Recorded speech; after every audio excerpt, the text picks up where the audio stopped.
希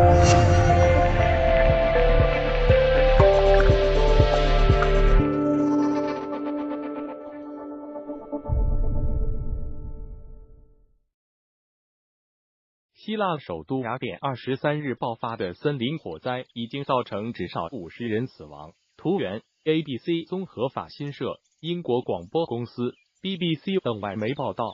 随着红十字会的一份报道称，在一海滨度假胜地发现26具尸体。希腊首都雅典23日爆发的森林火灾已经造成至少50人死亡。此前，据美国广播公司 ABC 报道，希腊政府发言人说，除了有人遇难之外，另有至少69人因严重受伤入院治疗。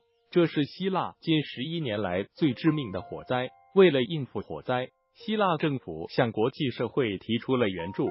塞浦路斯已经派遣了大量消防员赴雅典灭火，西班牙则提供了空投飞机。希腊总理亚历克西斯·齐普拉斯23日中断了对波黑的访问，返回雅典，并与消防官员和政府官员召开了紧急应对会议。报道指出，23日当天，雅典多次爆发火灾。第一场大火发生在雅典以西50公里金塔附近的松树林。火灾发生后，至少220名消防队员赴现场灭火。相关部门出动了5架降水飞机以及7架直升机进行空中灭火。希腊各地的增援部队也被派往火灾地。火灾发生几小时后，烟灰就已经流到了雅典市中心。火灾烧坏了不少民宅，导致附近数千民众被迫撤离。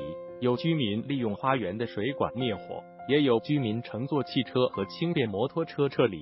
大火还破坏了交通线路，浓烟使高速公路能见度降至仅几米。第二场大火发生在23日下午的雅典东部彭特利和拉菲纳地区。火灾发生后，附近儿童夏令营、军事官员的海滨度假胜地，居民都进行了人员疏散。目前还没有官方数据透露具体有多少人被疏散。附近高速公路因交通堵塞而关闭。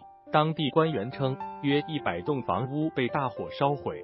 第三场大火则烧毁了克里特岛的农田和树林，而希腊北部 Sofia 地区以及南部科林斯地区23日也发生了火灾。火灾发生后，50名消防人员赴现场救火。报道称，目前尚不清楚火灾是如何开始的。而在炎热干燥的夏季，森林火灾在希腊其实很常见。该国最近一直面临高达40摄氏度的高温。希腊最严重的一场火灾发生在2007年，当时大片森林和农田被烧毁，大火也造成超60人死亡。